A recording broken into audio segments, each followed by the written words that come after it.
You've reached Monster 911, and I'm Lance Hightower. I've been taking cryptid emergency calls for over 5 years. If you have a cryptid emergency, please call our toll-free number, 866-306-8085. I can help you. What's your emergency? Good evening, folks, and welcome back to Monster 911, the only cryptid podcast dedicated in helping those eyewitnesses we feature and you, the audience, hear of their incredible sightings of Bigfoot and Dogman, which then can allow them to heal, that process of healing that's so vitally important. As I always say, it's good medicine to share with someone who fully understands where an eyewitness is coming from.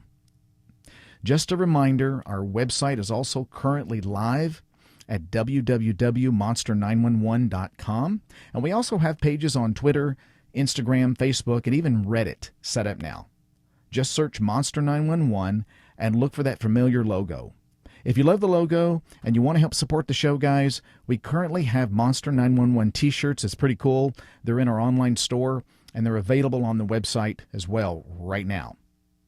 So, tonight's story is from a guest who is happy to use their name, Robert. Robert and his buddy headed out on your typical weekend to hunt some Florida wild hogs together. It was his buddy's first time going hog hunting after Robert talked him in to it, which he was a little reluctant to do, but he did it. And when they got to the location they'd planned on, they hadn't gone far from their truck before they were in the thick of that thick undergrowth that Florida is so famous for. But what they did not plan on is encountering something that was also out there hunting hogs as well. And when they coincidentally met on the same trail, this unlikely visitor was not happy to see them, and that's when the lead began to fly. I'm telling you, I hunted this area for 15 years. And when I took my vacation at work, I would take a week or 10 days off and I'd go wild pig hunting. And I had a lot of people in my trailer park that were poor. And I'd bring back 900 pounds of meat, and I'd go around and I would share it with all the people in the trailer park that didn't have anything. I'd keep a little bit for myself, but I did it every year. So the area up there, I knew it real well. And all that time, all the marching in the woods, finding down secret airplanes that crashed and put the wheels, I found them stuck up in the tree, and there was a guy missing they've been looking for years. It was a top secret plane, and I took a piece and brought it back to work where I worked for the phone company, and I called up the people that trace wrecks, and I'll be damned if they didn't send a car out from MacDill Air Force Base and pick my ass up and put me in a helicopter and fly me back up there. They wanted that because that guy had been missing, and that was a top secret plane. Oh. Robert, could you do me a favor? Are you on speakerphone? Yeah, but that's all I have. Oh, okay. I was just, it sounded like you're... I don't have a regular phone. Okay, no problem. So, wow. And I found a B-36 too crashed up there. Wow. This is some weird... But I was all over those swamps. I mean, I knew them really well. And because, like I said, I only ever shot 2 deer in my lifetime, but I would go up there for muzzleloader season, and I'd go up there for regular season, and the only thing I hunted was wild pig. That's all I did. So that's it. This Sasquatch was chasing these pigs they were out in front of us, and there must have been, I would say, 6 or 8 of them, and they were on a trail. That's what I was walking on. And they were out in front of us, and we were trying to catch up with them and cut them off. And evidently, the Sasquatch is smarter than we are, because he come out, and that's what he was after, was a pig. Now, what state was this in again? That was in the Panhandle of Florida, up in Apalachicola, Florida. And about how long ago did this take place? 69, because it had to be the October 69, because in 70 I was already in Vietnam. Wow. So when you guys were hunting these pigs, tell me how close everything happened and what you guys did and everything. All right, we were on this little narrow path, but the grass was shoulder high. So, but you could see where they were rooting around, and we had been following them for about 20 minutes. The pigs, we picked up where they were rooting, and they were going down and just tearing the ground up as they went. And so I'd never been hunting before at all. And we followed them out till there was like a logging road. It was an old logging road. And that's where this hog path, it broke out into that. But the grass on that logging road is like, I would say, 4 or 5 feet high. Nobody had been back in there hardly ever.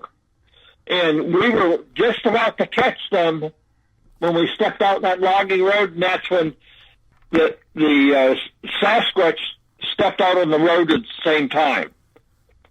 And the first thing it did was it hit us with a scream with like infrasound. Yes. And I'm telling you what, it hurt. I mean, it almost paralyzed us. My whole body hurt. Just from one scream like that. That's what scared me out of it. Thought I knew, and I didn't know. I'd never seen one. It wasn't that big. It was like 6.5 feet tall, but it was like 4 foot across the shoulders. Mm-hmm. And I couldn't see its feet because it was in grass. Gotcha. Yeah, but it was only like 30 yards away. That's not very, I mean, that's like 2 hops. It would have been on our ass, So it was close. Yeah, real close. The wind was blowing away from us, and I don't know why it didn't pick us up unless the smell of the pigs was so intense, because they really stink. That it was paying attention to that, and this was not a full-grown one. I would say that this was a young adult, but it had conical head on it. It had reddish brown fur, but it had you know what Spanish moss is? Yes, I do. I mean, that has red bugs and stuff in it. I mean, you can get yourself in a world of getting into that. It had that hanging out all over it. And I didn't smell it at all, but of course the wind was blowing away from us. Okay. And when the first thing he had a lever action 30-30.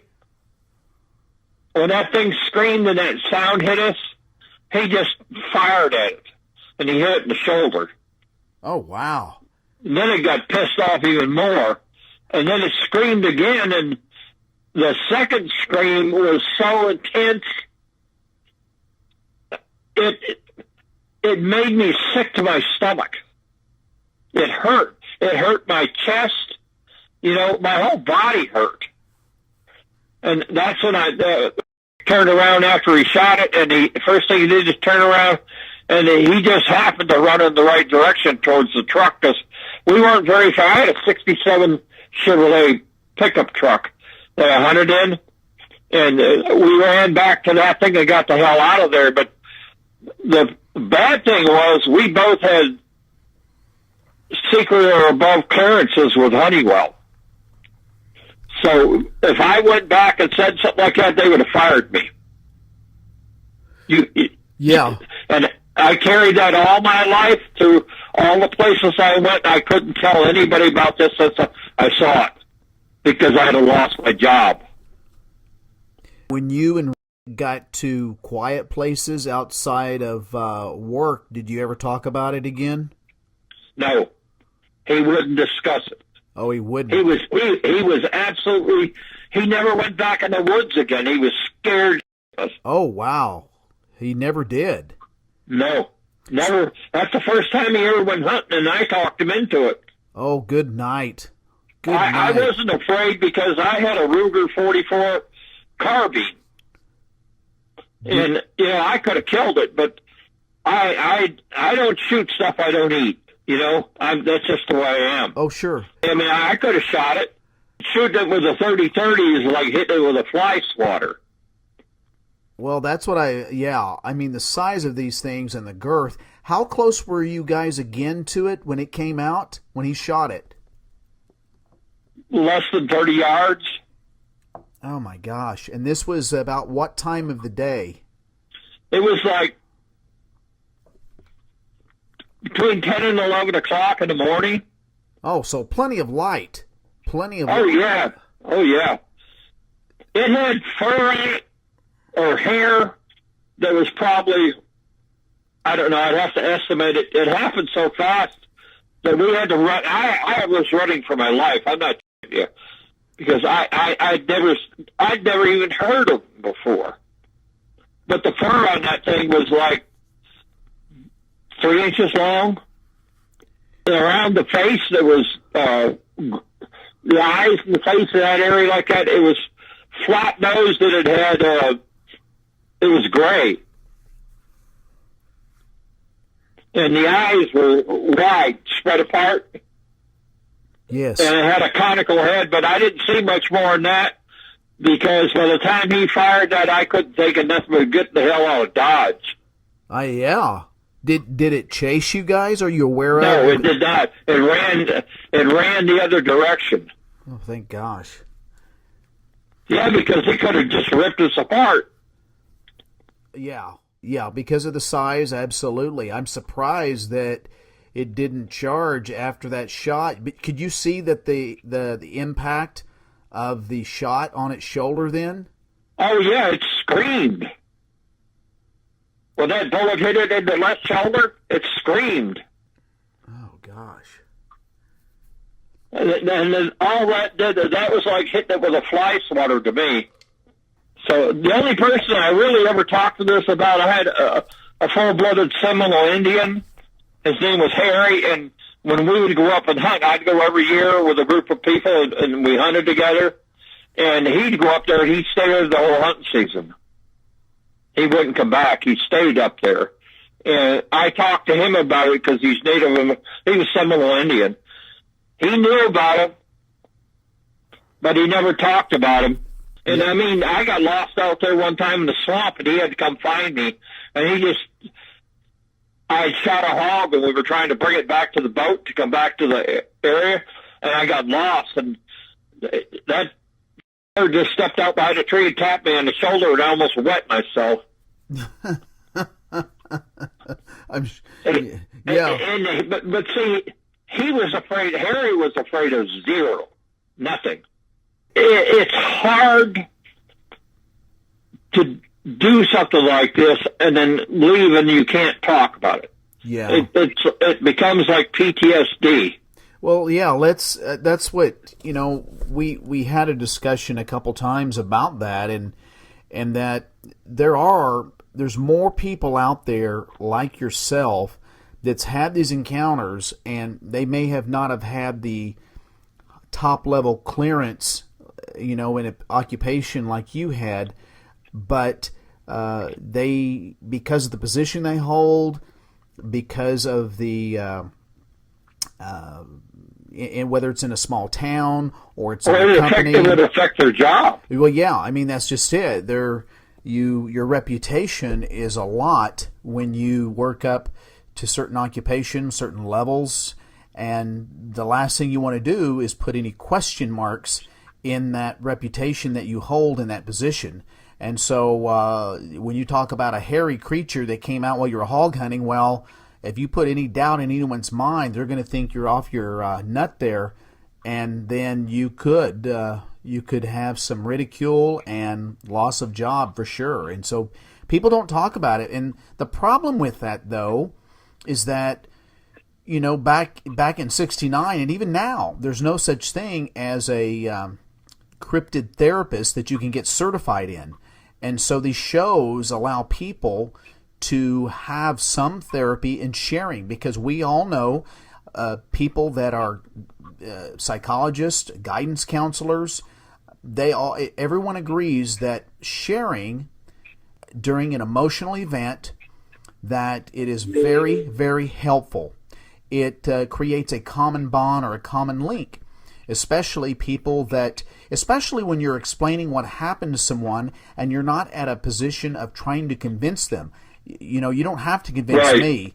You're just sharing what happened. And so it makes it very frustrating for someone to share what happened. At the same time, they feel they have to convince them.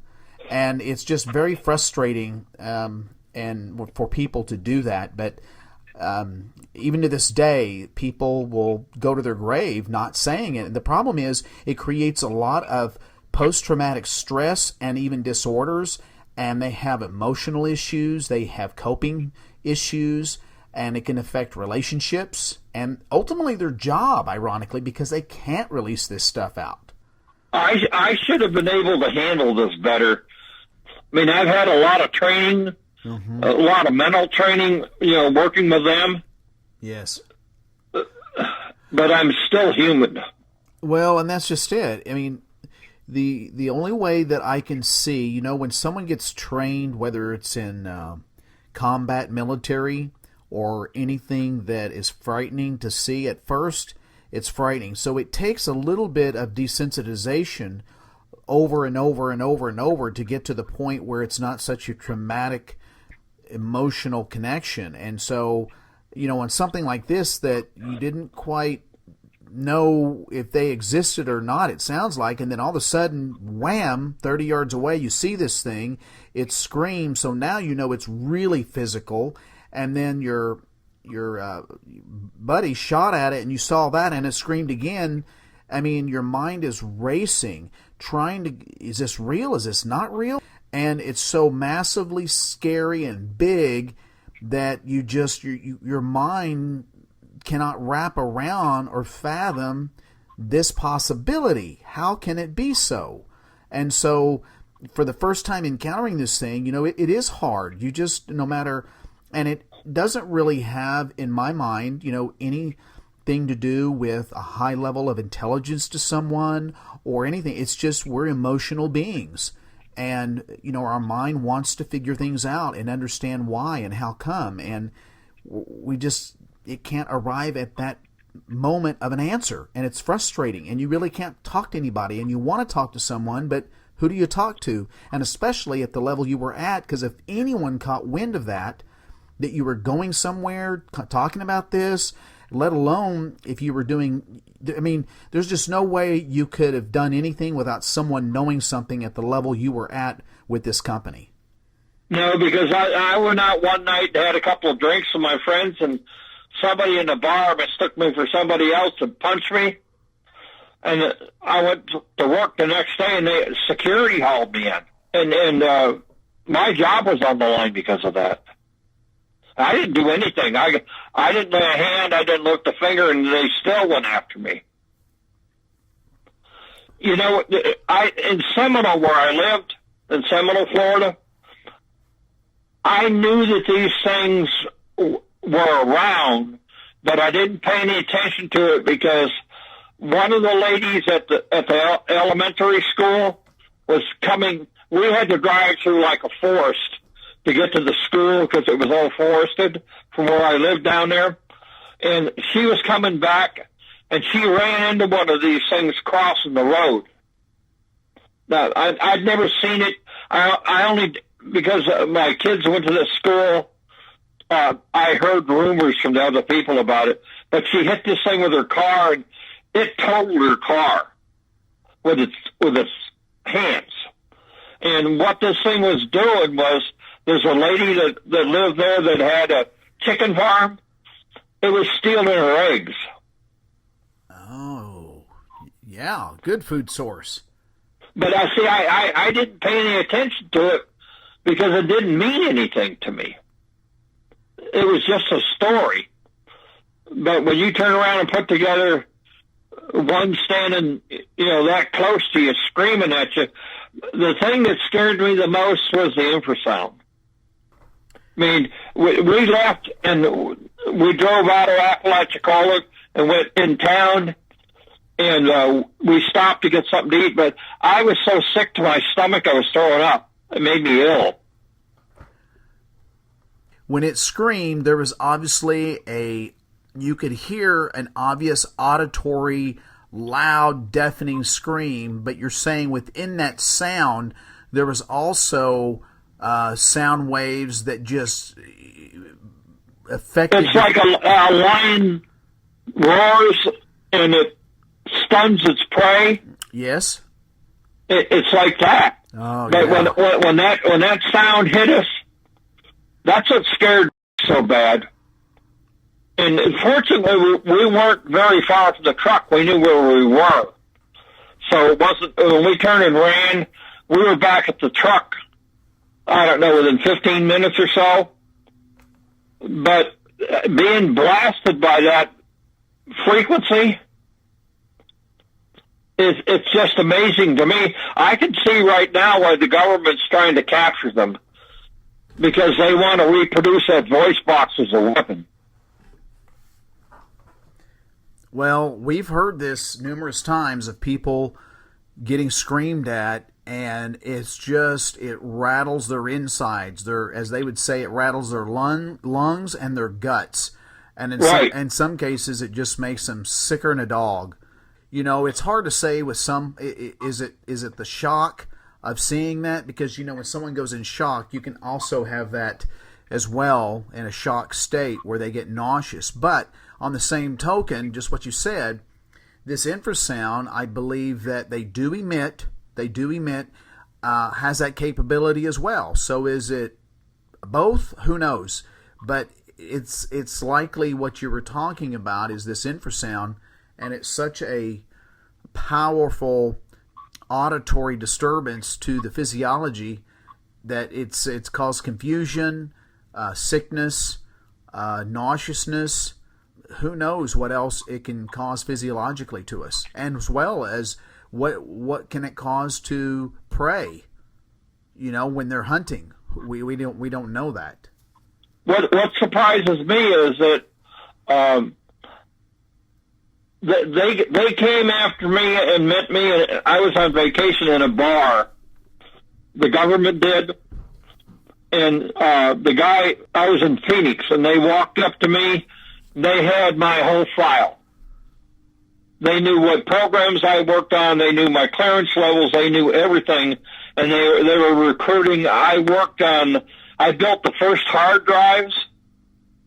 They were for Honeywell. They were 9 inches long and 6 inches in diameter, and I actually had a plated drum in them, and I assembled those, and it had read and write heads, and it stored data, and they were used in, I know they were in the X-15, and I know they were in ICBM stuff, but I don't know exactly because we were so compartmentalized that they didn't want you knowing what the other one was doing.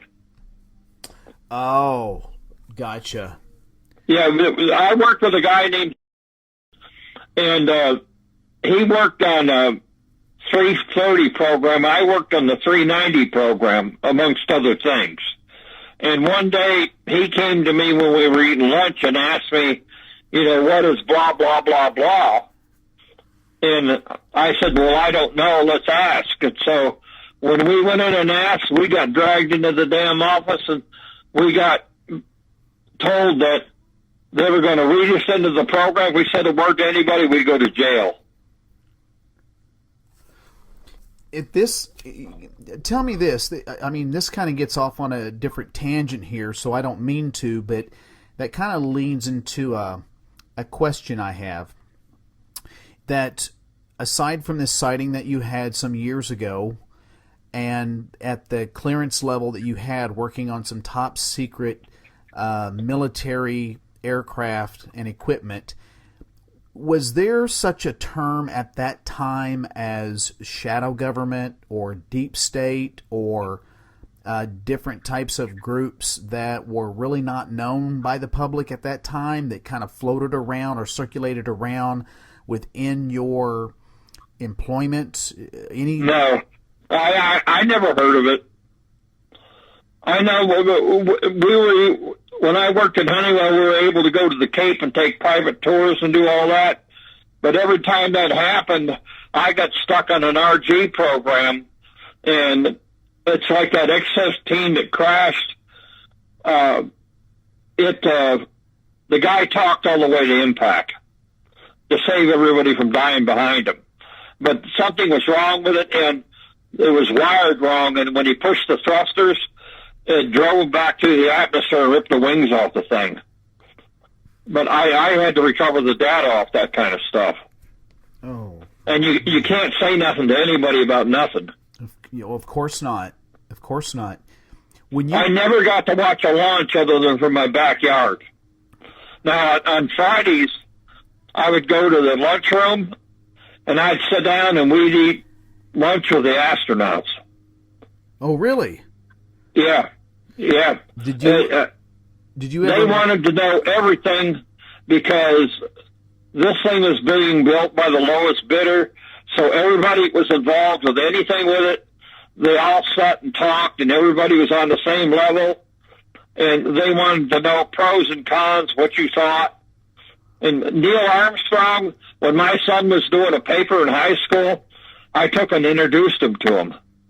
Oh, my gosh. That would have been so neat. He has a place up the road here. He had a place here before he passed away. And when I told him what we were doing, my son was writing a thing on Apollo 13.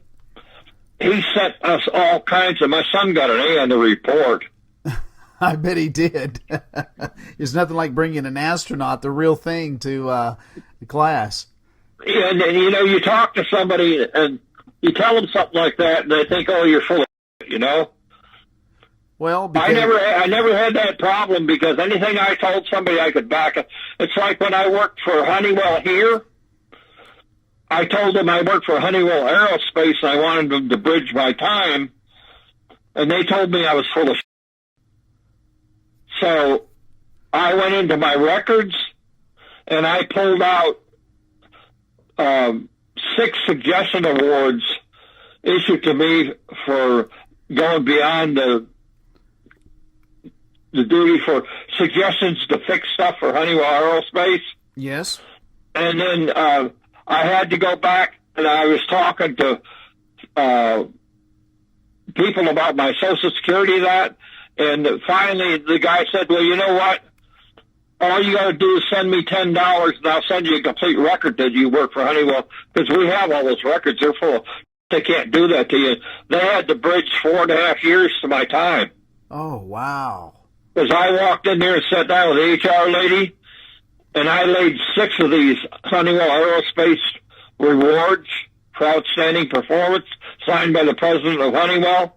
I laid 6 of them on the damn table in front of them and just sat there and looked at me dumbfounded.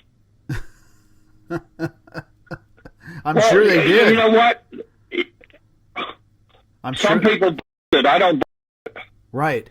Well, it's just people aren't, I think, used to people that have done incredible things, have worked with very well-known people, have been involved in very historical events, and I think people's inclination is they instantly disregard things like that. I think just because you don't know what to believe, so instantly people go, "Oh, you're out of it. You didn't do that," And I don't know. I think we've kind of gotten to that level where people just are not used to people telling the truth and actually having some ethics and morals, and that you can back up what you say you did or have done.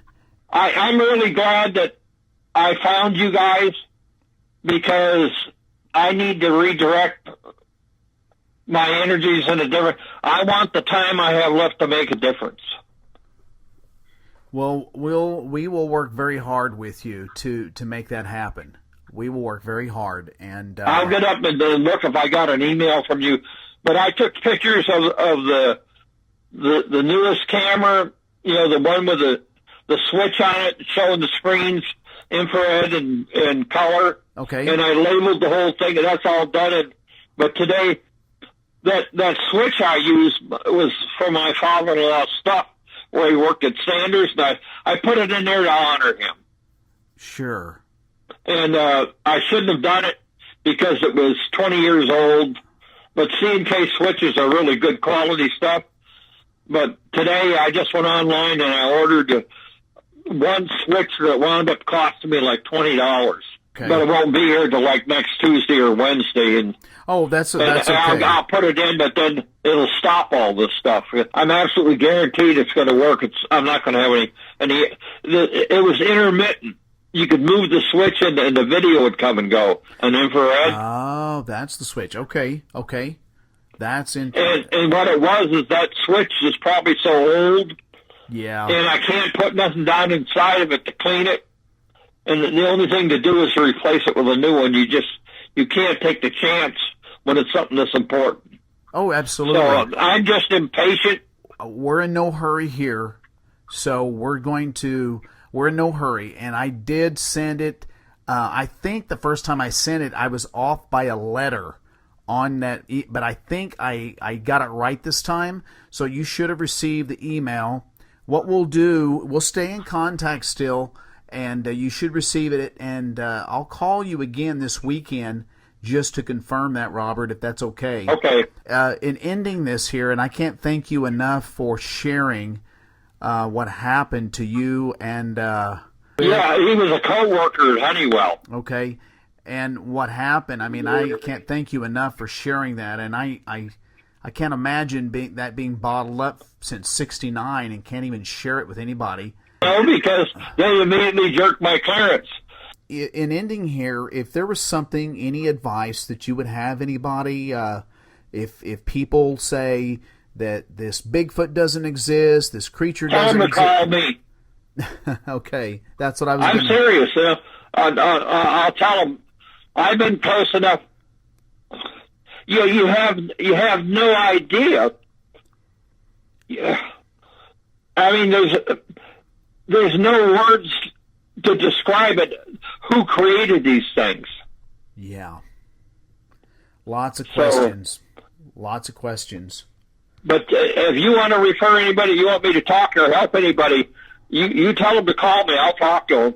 I will do, sir. I will do. I don't have any problem with that at all. Okay. That's all right. I'm going to go check for your email right now. Okay, Robert, and if you're welcome to, if you call me back, and now, are you on a smartphone or a landline? No, a smartphone. That's all I have. Okay. Well, do you text at all? Do you receive text? I don't know how to text. Okay, that's fine. I may not be back till late, but I will probably call you again tomorrow just to make sure you got it. Okay. Thank you. Okay. Take care. All right. Bye.